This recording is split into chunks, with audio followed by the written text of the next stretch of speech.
ne batuwa olugambo abantu baali baagala Mayinja, baali baagala Honale Olutaaya ne Irene Namato, abalala bonna nga tebabaagala, nga gye tugenda ffe tulinga lesityo. Naye olugambo lwajja nga lugamba nti ffe bagenda kutugoba n'omukulu oyo. Ekipande nga bagala ky'abantu bameka mutudde mu baasi, naye ekipande ekiddako temuliiko.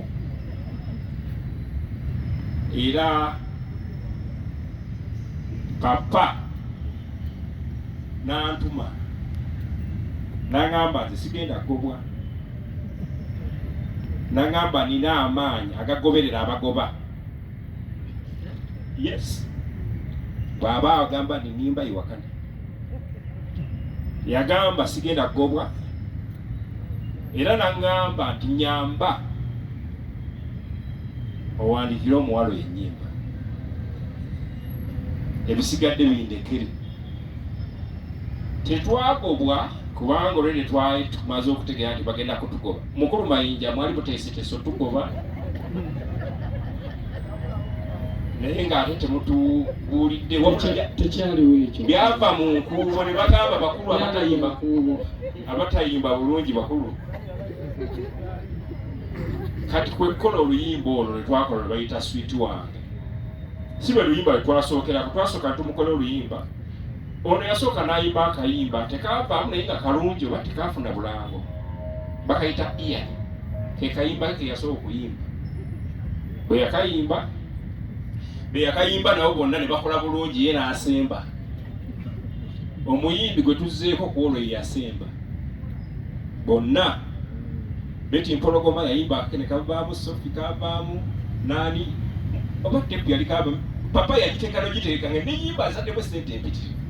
Ate omuyimbi ate akake ne katakola kye bambi ne katavaayo ne kavumbeera, naye nga tekaali kabi, jasi ennyimba okimanyi nti olimba butululanga tibalumanya. Omutima ne guwummula, kamutejjise kuba okumwagala teyali nsobi. Ono buli kaddaaba mpya gye ndi, byakola mbyagala, egomba yamute namwekwata. Ono leka mwagale, si kikyamu kuba naye afaayo, omuntu omulumuzuula si kyangu. Okwagala okw'emirembe n'essanyu omutali kkomo, ebyo bye ndiraga nga ndi nawe. Yani akayimba kumwamira ne Mayinja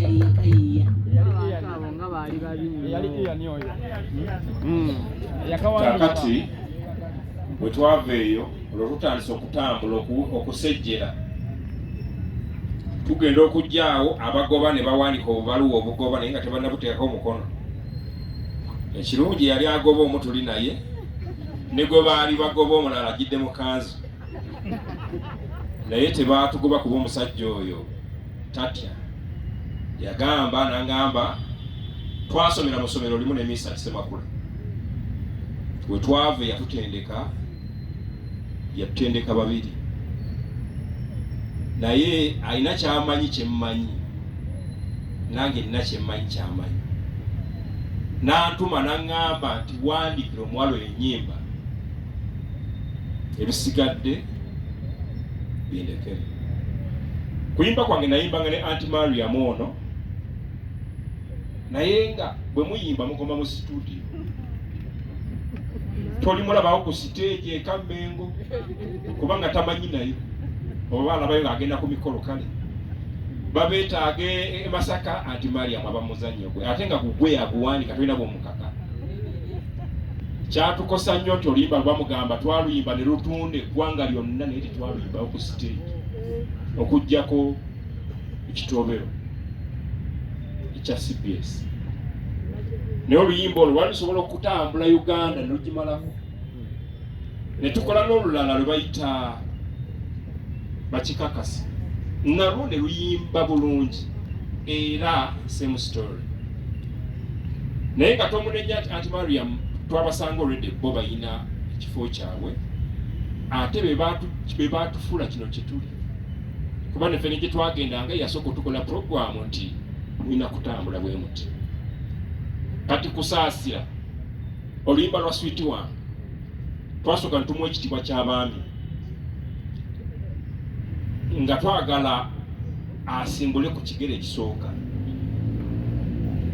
bwe yakuba ekitiibwa ky'abaami ne bamukubirayo kaluulu bwe yatandika ekitiibwa ky'abaami ne tumanya nno nti kaalikola kaakati tugenda okugenda maaso kati ate nga Ssemakula alina oluyimba lwaleese nga lulungi lusinga luno baali baluyita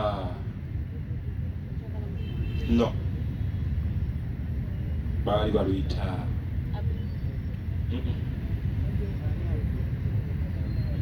kati mangu nnyo nga gye twava tulina okuddayo ku drawing board omunoonyeza oluyimba olupya olwoli lwali lugenze nnyo nga lwa misinde miitirivu